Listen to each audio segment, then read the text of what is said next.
26वां और 27वें श्लोक का शाब्दिक अर्थ। अर्जुन ने वहाँ पर दोनों पक्षों की सेनाओं के मध्य में अपने चाचा ताऊओं, पितामहों, गुरुओं, मामाओं, भाइयों, पुत्रों, पौत्रों, मित्रों, ससुरों और शुभचिंतकों को भी देखा। जब कुंती पुत्र अर्जुन मित्रों तथा संबंधियों की इन विभिन्न श्रेणियों को देखा तो वह करुणा से अभिभूत हो गया और इस प्रकार बोला। ये इस दोनों श्लोक का शाब्दिक अर्थ है। दोनों सेनाओं के बीच में भगवान ने जब रथ खड़ा किया तो अर्जुन ने क्या देखा? इन दो श्लोकों में पूरे सगे संबंधियों का लिस्ट बता दिया। पिछले श्लोक में भगवान ने अर्जुन से कहा कि इकट्ठे हुए इन कौरवों को देख, जो अधर्म के मार्ग पर चल रहे हैं, दुर्योधन को सपोर्ट करने आए हुए हैं, उन लोगों को देख। लेकिन अर्जुन क्या देखा? अपने रिश्तेदारों को देखा। भगवान ने सूचन किया था कि अर्जुन, तुझे केवल यह देखना है कि ये लोग धर्म के विरोधी है, ये लोग अनीति और अन्याय के पक्ष में खड़े हैं, यह देखना था तुझे। लेकिन अर्जुन ने शत्रुओं की जगह स्वजनों के रूप में देखा। यह अर्जुन की दृष्टि का दोष है। श्री कृष्ण ने जो बड़ी सुंदर सूचना दी थी, उस सूचना को अर्जुन चूक गया। भगवान श्री कृष्ण की मामा, मौसी वगैरह की व्याख्या अलग है। कंस मामा था, लेकिन अधर्म के मार्ग पर था, तो भगवान ने दोबारा विचार भी नहीं किया उसको मारे या नहीं मारे, सीधा मार दिया। पूतना मौसी को मार दिया। न देवकी की बहन थी न यशोदा की बहन, केवल मौसी बन के आई थी। भगवान के रिश्ते अलग है, लेकिन अर्जुन ने विपरीत देखा, इसलिए सारे स्वजन दिखाई पड़े। यह गलती हो गई और इस गलती का परिणाम क्या आया? 28वें 29वें श्लोक में दिखाई पड़ा। 28वें और 29वें श्लोक का शाब्दिक अर्थ। अर्जुन ने कहा, हे कृष्ण, इस प्रकार युद्ध की इच्छा रखने वाले अपने मित्रों तथा संबंधियों को अपने समक्ष उपस्थित देखकर मेरे शरीर के अंग कांप रहे हैं और मेरा मुंह सूखा जा रहा है। मेरा सारा शरीर कांप रहा है, मेरे रोंगटे खड़े हो रहे हैं, मेरा गांडीव धनुष मेरे हाथ से सरक रहा है और मेरी त्वचा जल रही है। परम करुणा से आयुक्त होकर, विषाद युक्त होकर अर्जुन ने यह बोला है, हे कृष्ण, यहाँ पर तो मैं मेरे स्वजनों को ही लड़ने के लिए इकट्ठे हुए देख रहा हूँ। अब देखते हैं, अर्जुन ने विपरीत देखा, भगवान की सूचना को अनदेखा किया, इसलिए उसे रिश्तेदार दिखाई दिए। पराकृपया शब्द आया है। पराकृपया का दो अर्थ है, परम करुणा व दूसरा अर्थ है पराई करुणा। उत्तम करुणा और पराई करुणा। तो यहाँ पर अर्जुन की श्रेष्ठ करुणा नहीं है, पराई करुणा है। अर्जुन जैसे वीर को उचित नहीं। कृपा, दया, करुणा एक व्यक्ति का गुण माना गया है, लेकिन पराई कृपा है, उसको दोष माना गया है, क्योंकि वो व्यक्ति के उत्साह को तोड़ती है, उसकी कार्य कुशलता को कम करती है। सामने वाली सेना के सब व्यक्ति अर्जुन से लड़ने आए हैं और अर्जुन उन्हें अपने स्वजन की तरह देख रहा है। यही उसकी भूल है। नीति का यह बहुत सीधा साधा सिद्धांत है, जो हमारा नुकसान करने के लिए आए उसे अपना स्वजन मानना ये अपना गुण नहीं है, ये दोष है, ये मूर्खता है।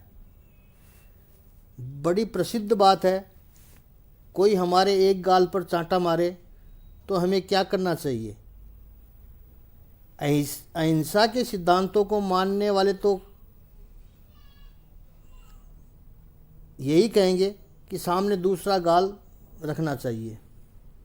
अच्छी बात है, मानवता है, प्रेम है, उसके भीतर की अच्छाई को टटोलने का प्रयास है, आदरणीय प्रयास है। कोई हमारे एक गाल पर चाटा मारे तो दूसरा गाल करो, लेकिन ये ज़माना है जिसमें हम जी रहे हैं उसमें कई कुरु है। दूसरा गाल उसके सामने रखोगे तो वो दूसरे गाल पर भी चाटा मारेगा। अब क्या करें? तब तीसरा गाल, लेकिन तीसरा गाल उसका होना चाहिए, मारने वाले का होना चाहिए। यह भगवान श्री कृष्ण का सिद्धांत है। एक गाल पर चाटा मारा, दूसरा गाल रखा, उस पर चाटा मारा, फिर तीसरा गाल रखा। यह महानता नहीं है, मूर्खता है। ये कृष्ण की विचारधारा है। बुरे व्यक्ति को सुधारने का मौका दीजिए, अपना नुकसान करके भी दीजिए। आपकी उस महानता को साष्टांग दंडवत प्रणाम है, लेकिन बार बार यदि मूर्ख बनाए तो मूर्ख बनते रहना, उसमें महानता नहीं है। इसलिए अर्जुन की इस करुणा को दोष माना गया है, वरना सुनने में तो बड़ी अच्छी लगती है। मेरे भाई, मेरे रिश्तेदार, क्यों इनको मैं मारूं? आपकी अच्छाई आपकी शक्ति बननी चाहिए, मर्यादा न बने जिसका लोग दुरुपयोग करते रहें। ये कृष्ण का सिद्धांत है।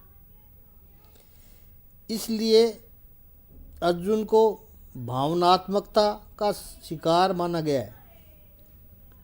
जीवन में संतुलन हो, भावना हो, संवेदना हो, अच्छी बात है, लेकिन हम संवेदना के शिकार न बने। कई गिद्ध बैठे हैं इसी इंतज़ार में, जो हमारी इस कमज़ोरी का फ़ायदा उठाएंगे। आपकी अच्छाई असत प्रवृत्ति वाले व्यक्ति को प्रोत्साहन नहीं बननी चाहिए।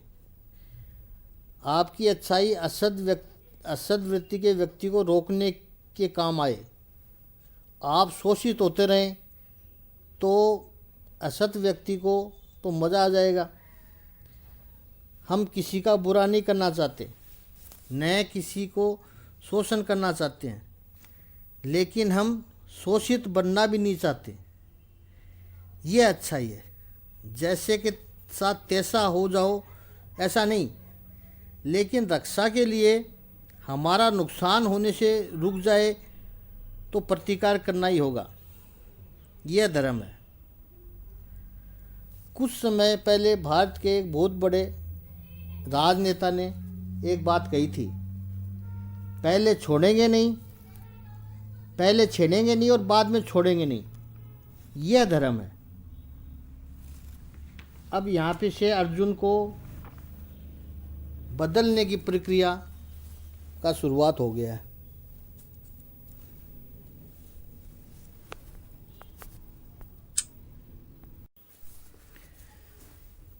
भगवद गीता के पहले श्लोक में धृतराष्ट्र ने क्या कहा था? मेरे और पांडु के पुत्र, मेरे और पराये की भावना वहाँ पर भी थी। माम का वृत्ति, मेरे अपने से राग द्वेष धृतराष्ट्र के मन में निर्माण हुआ। माम का मेरे पुत्र, उनके प्रति राग, और पांडवों के पुत्र, उनके प्रति द्वेष निर्माण हुआ, जिसके परिणाम से महाभारत की परिस्थिति निर्माण हुई। और उसमें उसके माम का सारे मर गए, सारे 100 पुत्र मर गए उसके। भीम ने सबको मार डाला, जबकि पांडव एक भी नहीं मरा। यह बहुत बड़ा आध्यात्मिक संदेश है। राग देश जहाँ निर्माण होती है वो उसी को मिटा देती है। पांडव वृत्ति श्री कृष्ण वृत्ति का बाल विवाह का नहीं होता है। केवल दूसरे हमारा विरोध करता है, इससे हम नष्ट नहीं होते। हम नष्ट होते हैं असत कर्म करने से।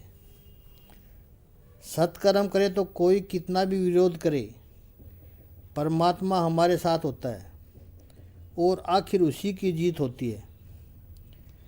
मुसीबतों से डरने की कोई आवश्यकता नहीं है। आप उसमें से रास्ता क्या निकालते हैं, यह बड़ा महत्वपूर्ण है। मुसीबत तो आएगी, स्वीकार करना है कि आई है, यह हकीकत है। ऐसा नहीं कि हम तो अच्छे आदमी हैं, क्यों आई है, ऐसा नहीं। और नहीं अंधविश्वास में फंसना है।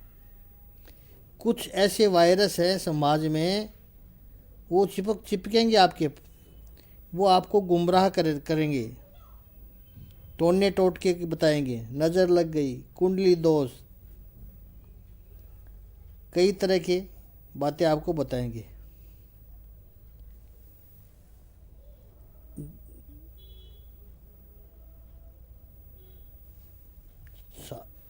उस वक्त सात्विक शक्तियों का विश्वास रखकर, परमात्मा को साथ में रखकर, शरणागति स्वीकार करके अपनी संघर्ष का मार्ग तय करना है।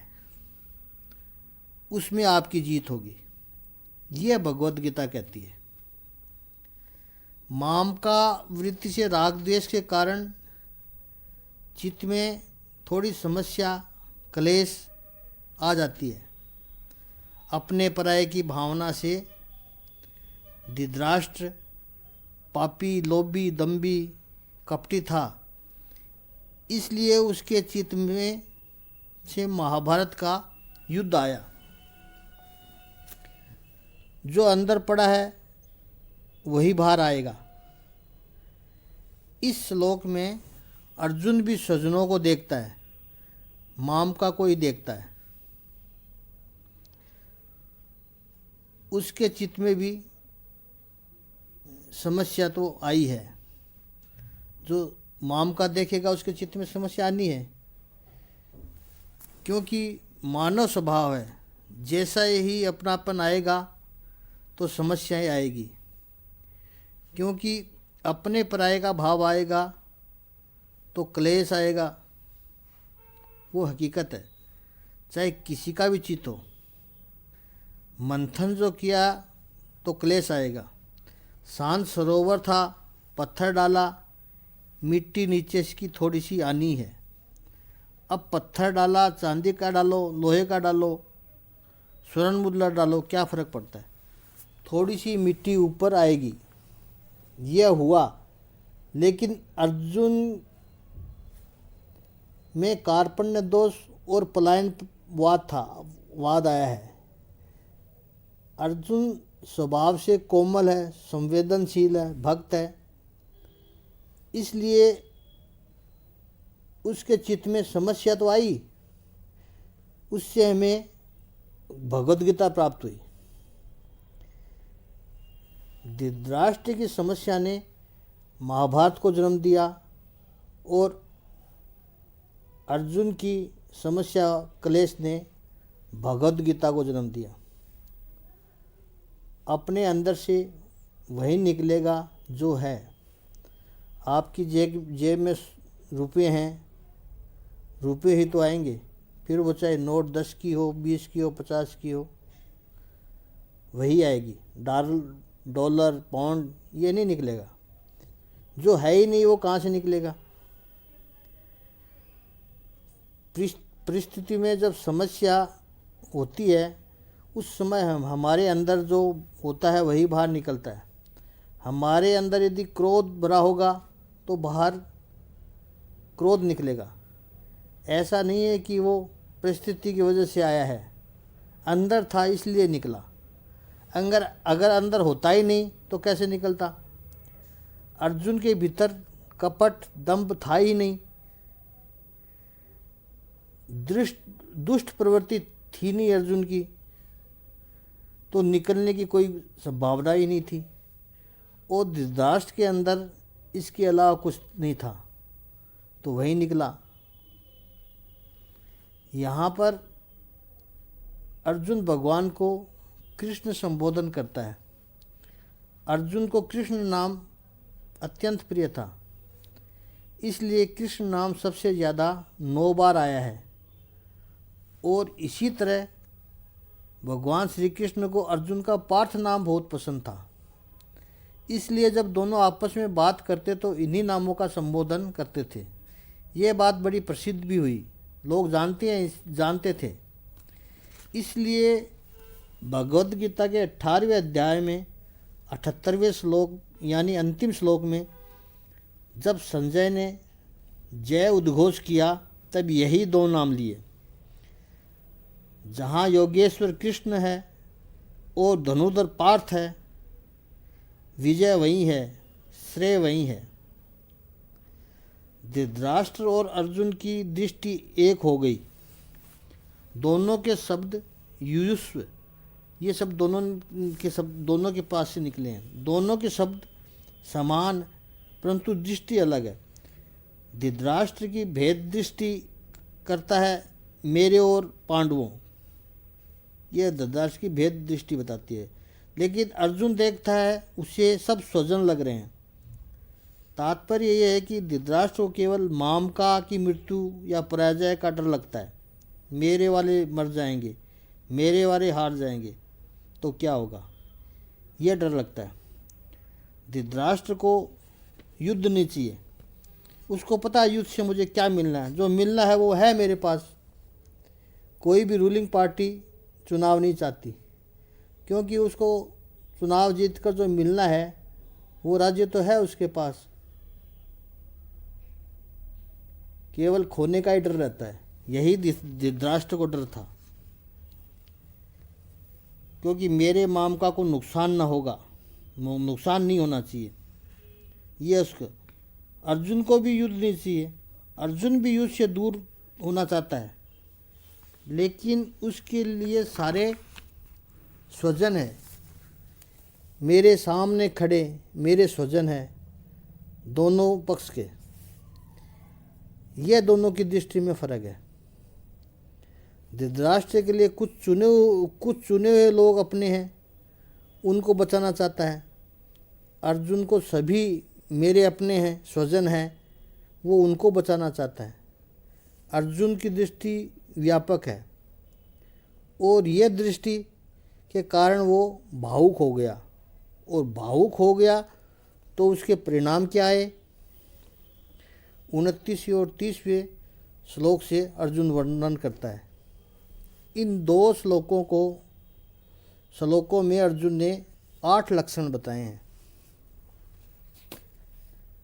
चूँकि उसका मन विचलित हो गया, इसलिए उसका परिणाम शरीर पर आया।